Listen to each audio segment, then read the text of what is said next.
Hi everyone, welcome again to English 2 at Sharps International. We're here to do a lesson about thesis statements. So before we move on to our daily lesson, we are going to do a book recommendation of the day, and many of y'all have heard of this book before, and some of y'all have probably read it, and some of y'all probably are going to roll your eyes and think like, oh, like I don't want to read it, but it's a great book. Harry Potter and the Sorcerer's Stone, the first one.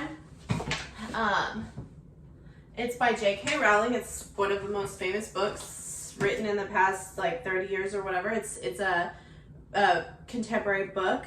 It is a wonderful series. Harry Potter is what I read growing up, and it would take me away to another world. J.K. Rowling is great at building other worlds that you can totally escape into. It's not a difficult read, so all of y'all will be able to read it and enjoy it, but it's not like for little kids either, because I still read it sometimes and enjoy it. I read it with some of my students last year, and you can find it online for free. If you just Google like Harry Potter PDF, you'll find a version that someone has uploaded. And so if you are bored and you want to escape to a whole other world that has dragons and house elves and magic wands, and it's not just for kids, it's like they get progressively better, the books.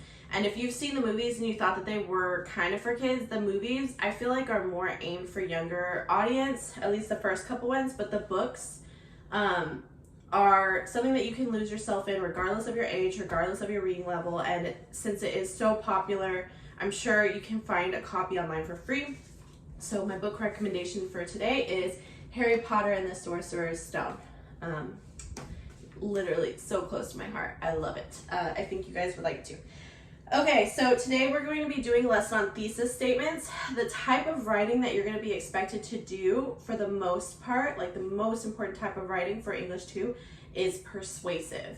And the most important part of a persuasive essay is your thesis statement. Your thesis statement is your claim, it's your argument. So the whole rest of your paper is going to be coming back to the thesis and trying to prove that point. You will have nothing in your paper that is random that doesn't support the thesis. So if you write a confusing thesis, it's really going to be a problem because it's going to throw off your whole paper. So like I said, it's like pretty much the most important sentence in your essay. So do's and don'ts for thesis statements is, so don't start it with I believe or I think. We know that your thesis is your opinion just by nature of it being a persuasive essay. So do not write I think or I believe. You do not need to say personally I think. You should write your thesis statement in the third person point of view. So that's a do.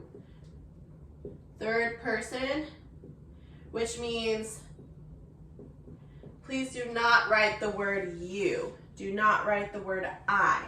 Do not write the word we. I want your thesis to be in third person. So no you. Do not write the word you. Do not write the word I. Do not write about both sides. So clearly pick a side. We're going to put that under a do. Clearly pick one side. Even if in your heart you're like, well, I can see both sides of this argument. I don't know what my opinion is. Pick a side, and you're going to argue that side for the whole paper, and it's your job to persuade the reader. So do not kind of flip-flop and pick both sides. So no, I believe, I think, no you, no I. Do write it in third person. Clearly pick one side. It must be debatable. So while I don't want it to say I think or personally I believe or I feel, it should be an opinion statement. It's your claim. I'm going to provide you with some examples in a minute. It should be debatable, and then also do not write Never make it longer than 2 sentences, and for all of our thesis statements for this type of essay, especially at the beginning, I want it to be 1 sentence. So it shouldn't ramble. Oh, and then the other thing that I don't want you to do is I don't want you to say yes, comma, there should be free services for the mentally ill, or there should not be free food for all people. You need to not write yes or no at the beginning. It should be a standalone statement so that if I read it, it shouldn't be like connected to the prompt necessarily with a yes or a no. It's a statement on its own. Okay, so there's our do's and don'ts. I hope that you guys can see it well. Don't write I believe, don't write you or I, and don't write yes or no at the beginning. Do write in third person. Do clearly pick one side. Make sure it's a debatable statement, and keep it to 1 sentence for now. If we're writing a 3, 4, 5 page paper, if we're writing a really complicated analysis paper, when you're in college and you're writing really long, complex pieces, then I would say your thesis could be 2 sentences. But like right now, when we're doing pretty simple persuasive essays, I'm gonna ask you to keep it to 1 sentence. Okay, so let me go ahead and kind of erase this, blah, blah, blah. And we're gonna go ahead and do some brainstorming, and I'm gonna provide you with 2 examples. And then from there, I need to get a better eraser besides my hand. From there, you're gonna have a thesis statement exit ticket to turn in on the hub, and that will be a great. Okay, so our first topic would be school uniforms. You guys have thought about this and debated it and lived it for a while now. And HIC came out and said that there won't be school uniforms this year. Of course there will be a dress code, but there's not going to be specific uniforms. But in the past, we've always had uniforms. So in order to brainstorm before you write your thesis statement, I want to see every person be able to make a T-chart. And this is where we're going to brainstorm our pros and our cons. And even if you already have your mind made up, I need you to put ideas on both sides of this, on the pros and the cons. So, pros to uniforms. And this is where, if we were in person, I would get your ideas, but since we're not, I'm going to kind of just throw some ideas up there. A pro to uniforms would be it creates more of a sense of equality, like you don't have like really rich kids coming in with specific designers and like low-income kids coming in with something that looks like different. So it creates a sense of equality. Another pro would be it's easy, as in like you don't have to think about what you're gonna wear or stress out about what you're gonna wear. So that might reduce stress. Now you might not have experienced less stress because of your uniform, but these are just ideas I'm putting on the board. Another pro would be safety, because if an intruder were to come into a school but they're dressed differently, it might be easier for the teachers and administration and staff to notice that they're not supposed to be there. So I have 3 pros.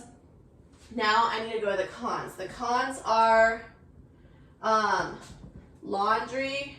Like if you only have 1 or 2, if someone only has 1 or 2 polos for the shirt, and then they don't have access to laundry frequently, like they're, you know, some students are homeless, some students are having financial struggles, then having clean clothes when it's only 1 or 2 shirts could be a problem. Another thing, some students feel like it limits freedom and expression and creativity, which is fair. And then another con might be it becomes like as a teacher, like I just want you guys to come to class and learn and do your homework and read and be happy, successful, joyful people. And if I'm having to constantly be like, you're not wearing the right shirt, you're not wearing the right pants, it becomes sort of like a battle between the teacher and the student. And like, so that could be a con from like the teacher's point of view, is that it creates conflict. Okay, now I don't really know what I think about this. It doesn't matter what I think about it. So I'm going to evaluate both sides of my T-chart and then use that to make my choice. So I actually think that based on my brainstorming, my cons are somewhat more effective as far as like being persuasive. So I look at both sides after I brainstorm both sides and I pick the side that I think is strongest. So my thesis statement for this is going to be on the side of cons. Okay, so we went over the do's and don'ts. We went over how to do a T-chart. Now we're going to go over how to actually write it. Now, every thesis statement should have 3 parts to it. We have subject, opinion, and evidence. Okay, so the acronym that we can use to help us remember the 3 parts of a thesis is SOE. Every thesis needs a subject of the essay. Every thesis needs an opinion. Like I mentioned earlier, it has to be debatable. And then every thesis statement needs evidence, like some kind of either broad or more specific reasons that back up your claim. So the subject of this essay, or of this thesis statement, would be school uniforms. My opinion, based on my brainstorming, would be are not necessary or should not be implemented. Let's use that.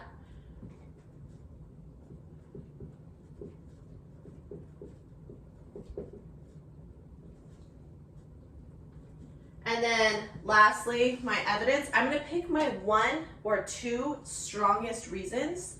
If you wanted to pick 3, you could, but it would get kind of long and like be a really wordy sentence. So I'm going to pick 2 for now. You can pick 1 that's broader and then have your body paragraphs be 3 specific, more specific, like sub-arguments or sub-reasons.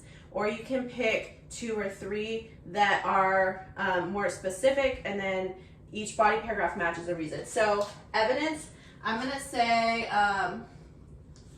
creates conflict and limits expression. That's reason 1, creates conflict and limits expression.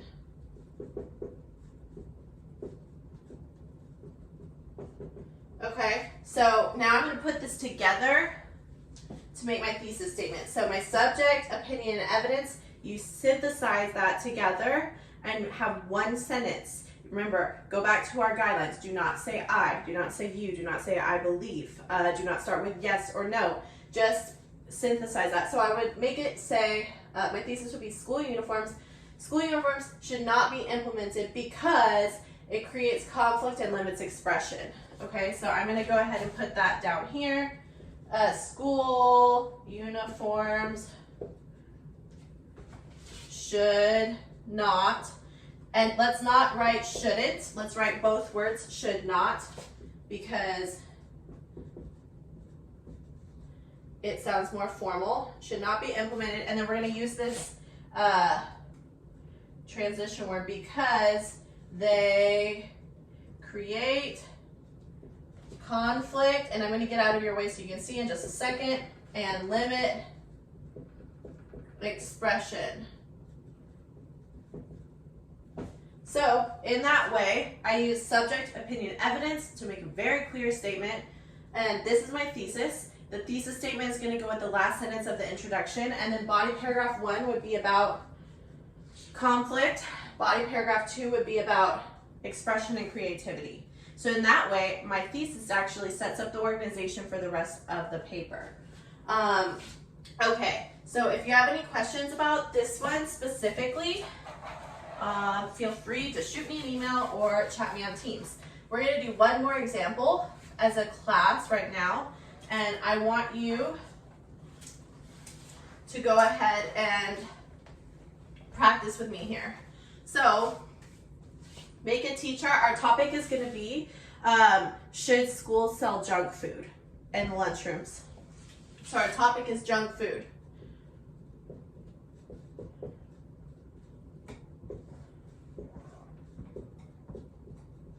go ahead and make a T-chart on your paper, or if you don't have paper, you just get a sheet of paper real quick. Forgot to tell you that at the beginning. So pros to junk food, cons to junk food. I'm going to give you 1 minute real quick. Jot down some ideas. What are some pros to school cafeterias selling junk food? What are some negatives? What are some bad things about school cafeterias selling junk food? Jot that down in your paper, pros and cons. I'll give you about 30 seconds of silence.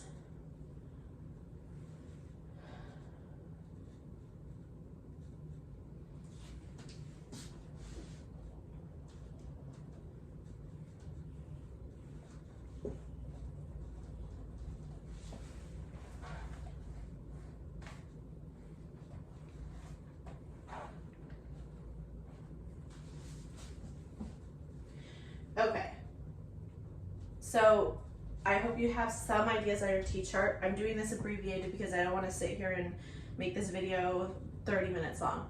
But ideally, you have ideas for both sides. You look at both sides of your T-chart. You evaluate which side is stronger. You pick that side. Okay, to me, this one is more clear than uniforms.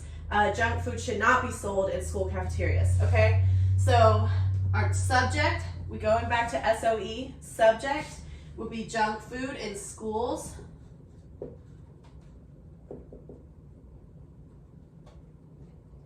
My opinion is it should not be sold.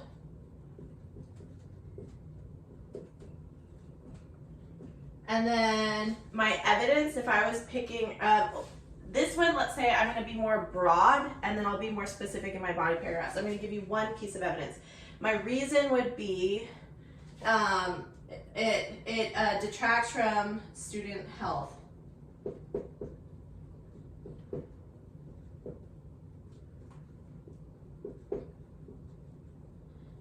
Okay, I'm not going to rewrite this whole thing because I think you guys probably get the point, but I would synthesize my subject, opinion, and evidence into one sentence for my thesis statement. So that would look like this. Junk food should not be sold in schools because it detracts from overall student health. That's my thesis. Then body paragraph 1 might be about rising childhood obesity, and body paragraph 2 might be about mental health and how sugar makes students have a difficult time focusing. So I would have like a physical health and a mental health body paragraph, but both of those could fit under the umbrella of general health. Yes. So that's pretty much it for the direct teach part of the lesson. You will be required to write a thesis statement and turn it in, and it's an exit ticket. It is going to be a grade, and it's either pass or fail. So you either know how to write a thesis based on this video or you don't. The prompt will be on the hub, and it's called Thesis Statement Exit Ticket. It's on the hub for the first week, and it is due today. So make sure that you write that one sentence. I don't want a paragraph, I don't want an essay. We're doing this like baby steps, so as long as you can get a good one sentence thesis statement, I will be happy, you will get an A. And go back if you need to, and you can review the do's and the don'ts of thesis statement writing. That way, if you forgot, you can review that. I hope you all have a wonderful day, and feel free to contact me if you have any questions whatsoever. Bye.